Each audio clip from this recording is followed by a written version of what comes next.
읽겠습니다. 내 하나님 여호와는 자비하신 하나님이심이라. 그가 너를 버리지 아니하시며 너를 멸하지 아니하시며 내 조상들에게 맹세하신 언약을 잊지 아니하시리라. 아멘. 신명기 4장 25절부터 31절까지 본문입니다. 자비하신 하나님, 자비하신 하나님이라는 말씀의 제목입니다. 31절에 나와 있습니다. 31절 말씀 보시면 내 하나님 여호와는 자비하신 하나님이심이라.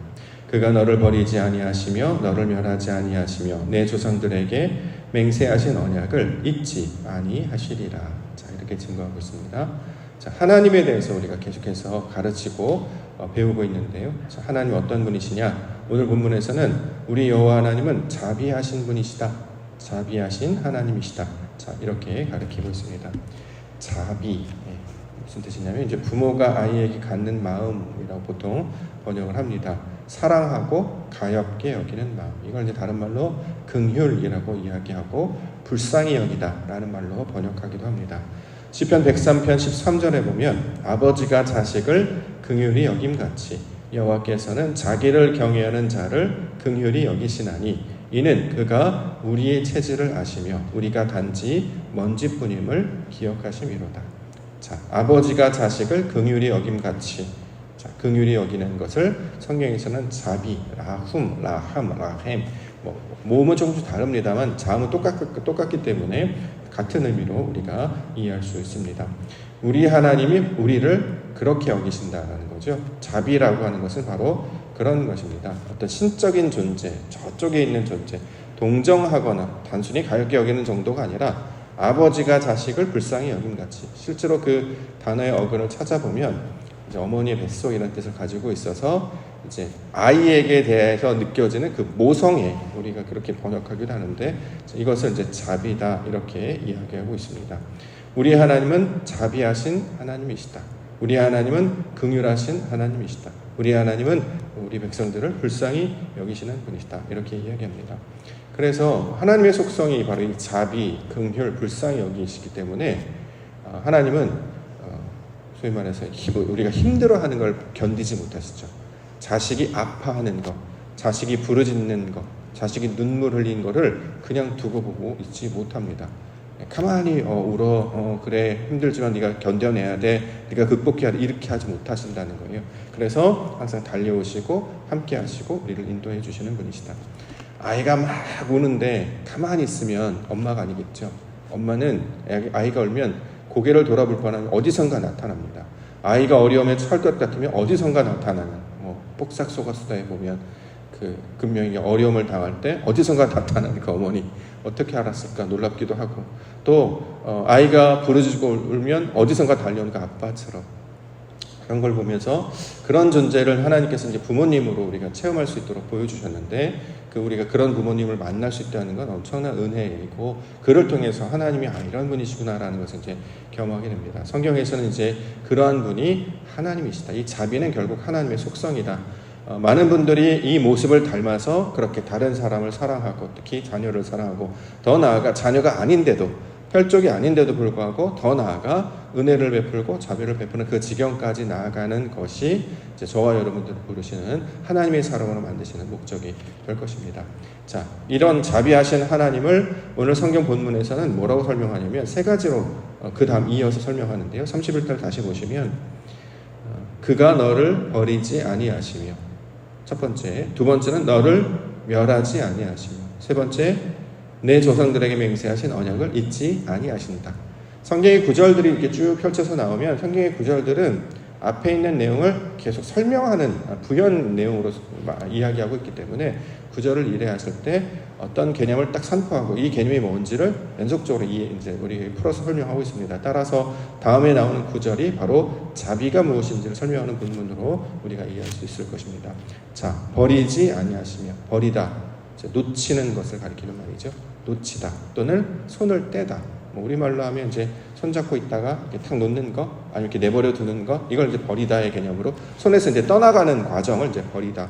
우리가 이제 버리다 할 때도 그런 단어 표현을 쓰는데, 이렇게 손에서 떨어지는 것, 손에서 떼어놓는 것. 근데 그렇게 하지 않으신다라는 것이죠. 두 번째가 이제 멸하다라는 단어인데, 원래 멸하다는 이제 옛 속성을 제거하시는 거잖아요. 사람들은 이제 멸하다 그러면 이제 내가 없어지는 줄 알아요. 교회를 다니면 나는 어떻게? 하나님께서 나를 새 사람 만든다고 그러면 나는 내 정체성은 사라지는 거야. 그런 게 아니라 우리를 살리시는데, 우리를 원래 지으신 목적대로 우리를 바꾸시는데, 다만 묻은 거 있잖아요. 더러운 것들을 떼어나시는 과정이에요. 원래 우리의 형상은 하나님의 형상을 담기로 되어 있었는데, 그렇게 목적을 지어서 만드셨는데 그 모습을 닮아가지 않고 자꾸 이상한 걸 한단 말이죠. 그걸 하지 못하도록. 그래서 원래 가장 고결하고 정결하고 거룩하게 만드시는 일을 이제 멸하다라는 개념으로 녹아져 있습니다. 그래서 우리를 사라지고 죽이시고 멸망시키는 것이 아니라 우리를 새롭게 하시는 분이시다. 자, 이렇게 설명하는 내용이 멸하다의 의미가 될 것입니다. 그 다음에 이제 언약을 잊지 않으신다. 이것은 이제 뭐냐면 우리가 이제 잘하고 못하고를 따지지 않는단 말이죠.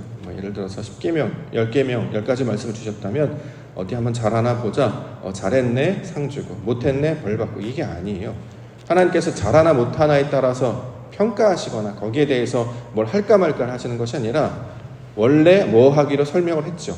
내가 너를 하나님의 아들들과 똑같은 하나님의 사람 만들 거야. 이 기초로 시작하시고 이것을 끝까지 유지하시는 것이지 중간에 변개되거나 변하지 않으신다. 약속을 파기하거나 깨뜨리거나 그것을 내버려 두지 않으신다. 자, 이런 말씀으로 우리 가운데 주고 있습니다.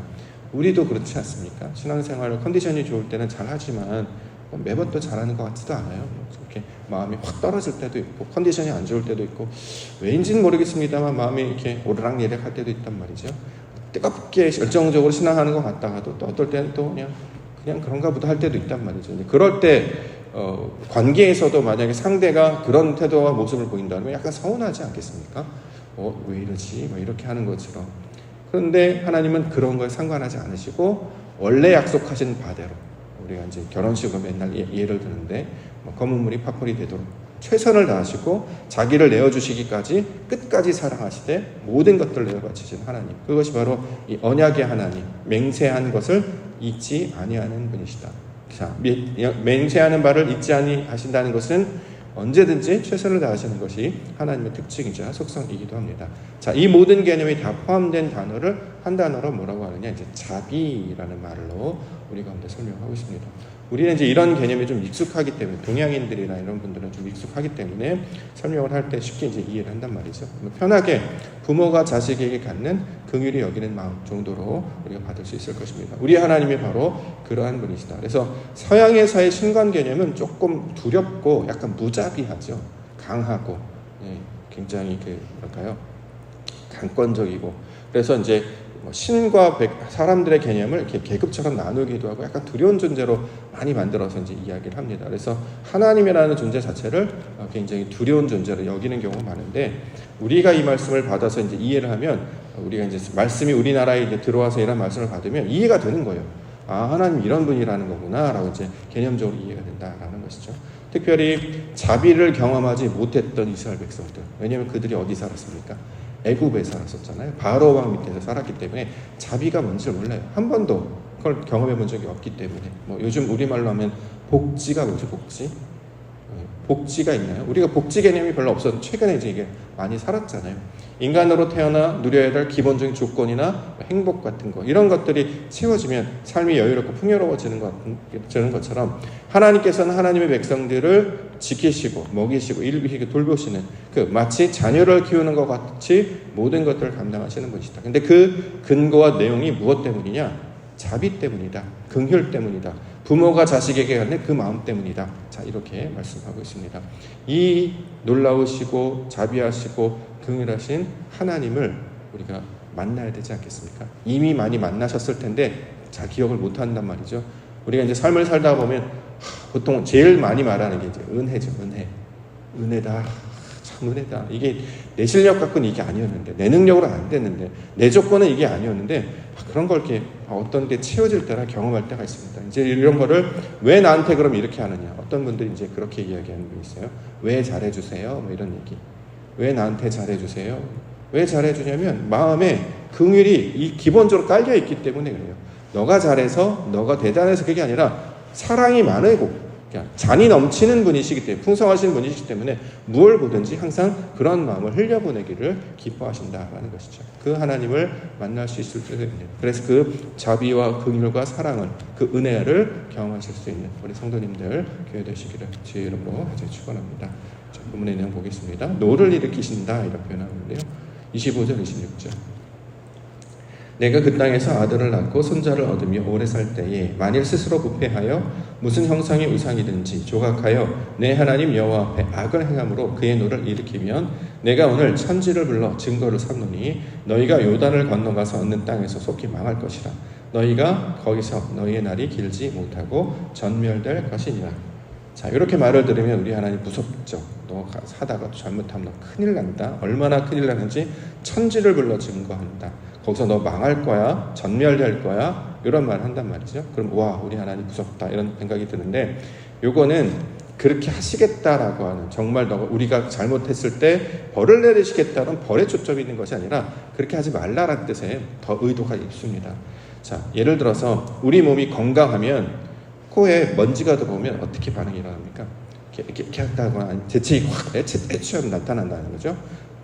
좋은 것이 아닌 것이 몸에 들어오면, 건강한 몸이면 반응을 하기 때문에 재채기를 해서 이렇게 밖으로 배출을 합니다. 또는 우리 여름철 다가오는데 상한 음식 같은 거 상했는지 모르고 이제 먹었어요. 그러면 이게 상했다 그러면 빨리 몸 밖에서 배출을 해내잖아요. 위로 개어내거나 화장실을 가게 하거나 이런단 말이죠.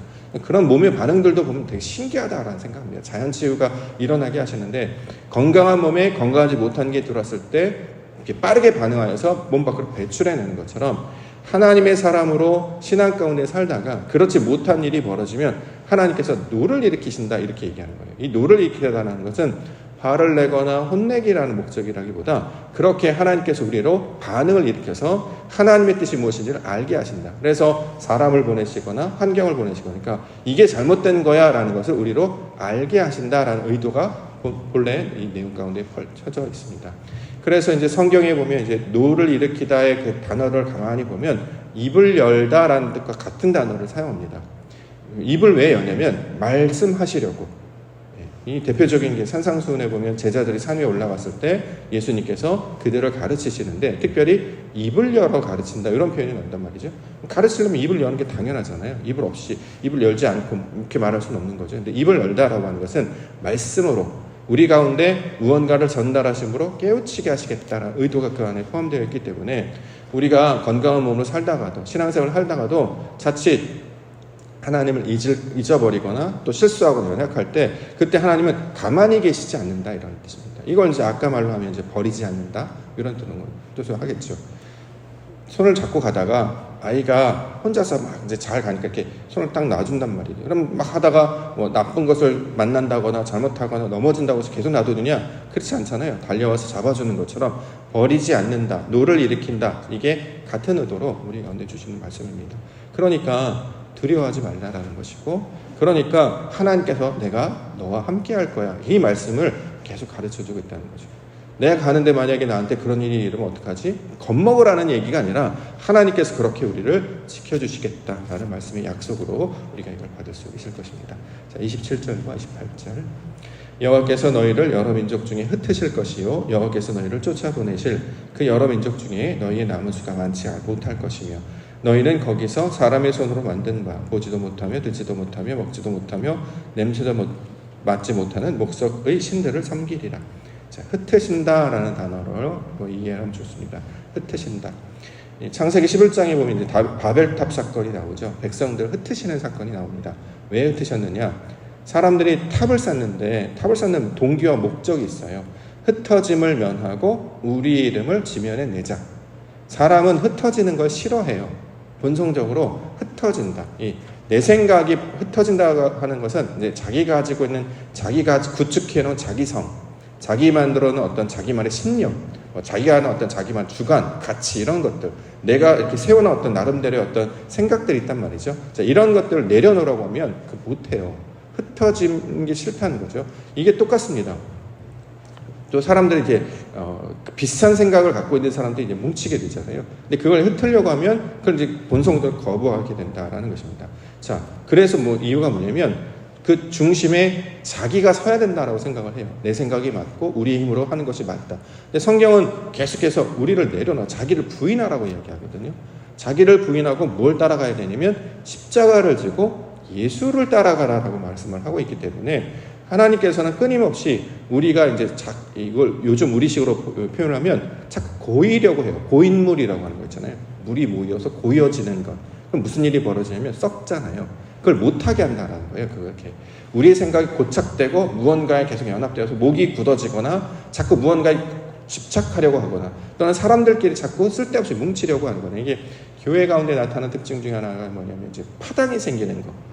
개바파, 아볼로파 이런 파당이 생기는 거예요. 보면 자신들이 생각하는 신앙적 색깔이 맞는 분들하고 자꾸 연합을 하고 그들끼리 이제 파당을 짓습니다. 근데 문제는 뭐냐면 그렇게 이제 하게 되면 힘을 가져서 목소리를 내게 된단 말이죠. 그래서 연합하기보다는 자기 걸 주장하게 된다. 근데 그렇게 하지 않도록 하시겠다는 거예요. 왜냐하면 끊임없이 우리에게 진리의 말씀을 공급해 주실 것이기 때문에. 다시 말해 하나님의 뜻이 무엇인지를 공급해 주시고 우리 가운데 말씀을 우리를 훈육하도록 우리를 가르치실 것이기 때문에 자 이것들을 말씀하고 있습니다. 그래서 그 모양으로 나아가면 그 28절에 이제 우상 섬기는 모양으로 설명하고 있는데 흩어져야 맞습니다. 근데 우리는 흩어지지 않으려고 한단 말이죠. 흩어지지 않으면 무슨 일이 벌어지냐? 우상 섬기는 것, 생명도 없고 의미도 없고 목적이 없는 것에 자꾸 집착하려고 한다. 이걸 못하게 할 것이다. 자, 약속의 말씀으로 우리가 이 부분을 이해할 수 있습니다. 마지막으로 뭐냐? 찾으면 만나리라. 29절, 30절. 그러나 내가 거기서 내 하나님 여호와를 찾게 되리니 만일 마음을 다하고 뜻을 다하고 그를 찾으면 만나리라. 이 모든 일이 내게 임하여 환난을 당하다가 끝나래 내가 내 하나님 여호와께로 돌아와서 그의 말씀을 청종할 것이다. 자, 마음을 다하고 뜻을 다하고 그를 찾으면 만나리라. 우리 하나님 찾으면 만나주시는 분이시다. 아주 간단하게 이야기를 하고 있죠. 구하고 잡고 두드리면 만나주신다. 왜냐하면 내 것이 다 부서졌던 그때에 하나님 이제 어떻게 해야 됩니까? 그때 우리는 아무것도 없어요. 그래서 유일하게 할 수 있는 게 이제 기도잖아요. 주님 어찌하옵니까? 그러면 만나주시겠대요. 더 나아가 하나님의 뜻을 알고 싶습니다. 이전까지는 자꾸 자기의 의욕과 자기의 목적으로 나아갔는데 이제 하나님의 뜻을 찾기를 원합니다. 그러면 언제 어디서든지 어느 환경에 있다든지 만나주시겠다고 성경은 약속하고 있습니다. 왜요? 누가 만나줍니까? 힘있고 능력 있는 사람, 예를 들어서 뭐 우리나라에서 보면 힘있고 능력 있는 사람, 뭐 기업의 총수라든가 뭐 권력을 가진 누구라든가 아니 뭐 높으신 분 있으면 우리가 찾는다고 만나주겠습니까?